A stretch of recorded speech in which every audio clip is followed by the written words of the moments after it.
Hey everybody, it's Sunday morning in the shanty. So, let's talk about the changes that were made to the Earned Sick Time Act. Now, I'm not going to get into this too deep because on Wednesday, DeAndre Harris from our office, a lot of you know DeAndre. DeAndre is one of our partners, is going to do a full webinar on this and get into all the nitty gritty and the details on it. So I'm just going to hit the high points for you right now, okay?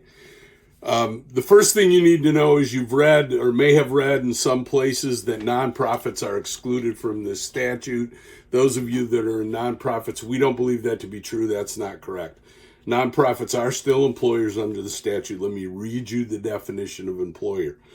An employer means any person, firm, business, educational institution, corporation, limited liability company, government entity, or other entity that employs one or more individuals. Employer does not include the United States government. That is a broad definition, and we believe it includes nonprofits, and I'm sure we'll find out as we go along that that is true. We have a new definition of employee under the new statute. I'm not going to get into that too much other than we were hoping it would exclude seasonal and part-time employees. It does not. Seasonal and part-time employees are still covered by this statute, but you are not an employee if you work for the United States government or you are an individual who works in accordance with a policy of an employer that does both of the following. The policy allows you to set your own working hours, to schedule your own working hours, and it prohibits the employer from disciplining you in any way at all if you don't work a minimum number of hours. I'm not sure what that's designed to do. Probably exclude independent contractors is what that's designed to do. But if that was the case, I don't know why they didn't just say independent contractors aren't covered. So we'll have to figure that out as we go along. If you are an unpaid trainee or an unpaid intern, you're excluded. Presumably that means if you're a paid trainee or a paid intern, you aren't excluded. You are an employee. Or if you work under the Youth Employment Standards Act. Okay? All right, so what have we got going here now? Well, here's what we've got going here now. Okay. The new statute requires each employer in the state of Michigan to provide earned sick time to each of its employees in the state. That's where we start. All right? Now, we've got two kinds of employers under this thing, as you already know. We've got small businesses and we've got everybody else. The definition of small business is a business that employs 10 or fewer employees. Okay? If you are a small business, and this is a change and a cleanup. Remember, under the old statute, if you were a small business, you had to provide 40 hours of paid time off and 32 hours of unpaid time off. Now you only have to provide 40 hours of paid time off. All right? An employee of a small business must accrue a minimum of 1 hour of paid earned sick time for every 30 hours worked, not including hours used as paid time off, but may not use more than 40 hours of paid earned sick time in a year unless the employer selects a higher number. Okay? Now, that's basically the same as the old statute, except that 32 hours of unpaid time is now gone. But we now have a specific alternative for front loading here. As an alternative to the accrual of paid earned sick time, a small business may provide an employee not less than 40 hours of paid earned sick time at the beginning of the year for immediate use. Okay, so now we can front load and we can, if that's for immediate use. All right. Here's the other thing for you small businesses that you should be happy about.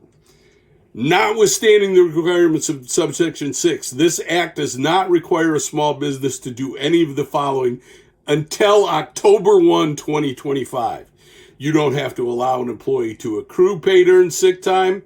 You don't have to provide paid earned sick time to an employee as an alternative of accrual of paid earned sick time, and you don't have to calculate and track an employee's accrual of paid earned sick time until October 1 of 2025. So all of you that are small businesses, you just got a break. You can wait till October to do this. Please don't wait till the last minute, but you can wait until October to do this. All right. What if you're not a small business? What if you're a large business? Except as otherwise provided in this subsection and subsection 4.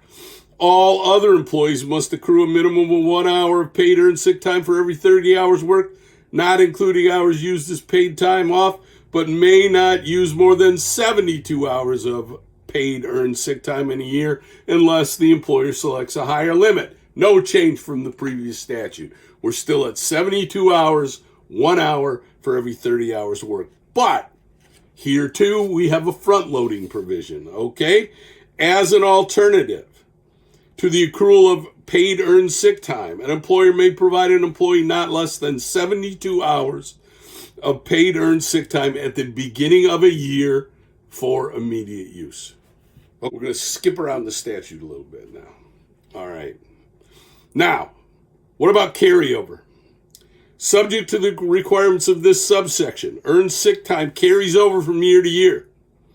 But, and here's a change, an employer shall allow an employee to carry over all of the employee's unused, accrued, paid, earned sick time not to exceed 72 hours. So we have a 72-hour limit on carryover for large employers, and if the employer is a small business, not to exceed 40 hours from 1 year to the next year, unless the employer selects a higher limit, and a 40-hour carryover limit for small businesses. Okay, what if we don't accrue? What if we front load? Here is another clarification in the Act. This Act does not require an employer that provides paid earned sick time at the beginning of the year. In other words, an employer that front loads, whether you're a small employer or a large employer. If you front load, you, one, don't have to allow any carryover of any unused earned sick time from 1 year to the next. Number two, if you front load, you do not have to calculate and track an employee's accrual of paid earned sick time. And number three, you do not have to pay the employee the value of the employee's unused accrued paid sick time at the end of the year in which the earned sick time was accrued. So if you front load, no carryover, no calculation, and again, no payout at the end of the year. All right. What about part-time employees? Okay, what about part-time employees? There are special rules for part-time employees. Now, for your part-time employees, they're covered. They're covered. And you can either accrue for your part-time employees 1 hour for every 30 hours worked, or you can front load for your part-time employees. But if you front load, there are specific written requirements that you have to meet in order to front load. And I'm going to get into those right now. As an alternative to the accrual of paid earned sick time, an employer that employs part-time employees may provide paid earned sick time to the part-time employee at the beginning of the year for immediate use in accordance with the following requirements. You have to do these three things. One, you have to provide the part-time employee with written notice of how many hours the part-time employee is expected to work for a year at the time of hire. So at the time of hire, you have to tell them, this is how many hours we expect you to work a year. You have to do that in writing.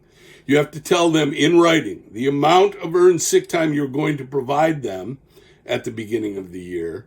And at a minimum, it has to be proportional to what they would have earned if they do 1 hour for every 30 hours worked.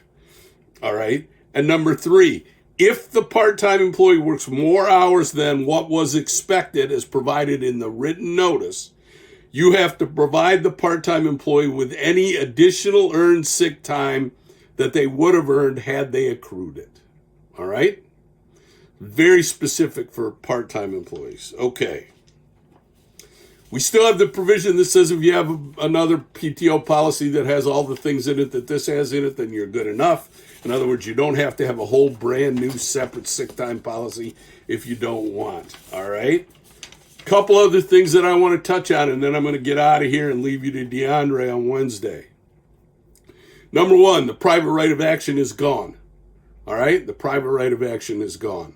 The employee now, if they're going to sue you, they have to go to Leo to do it.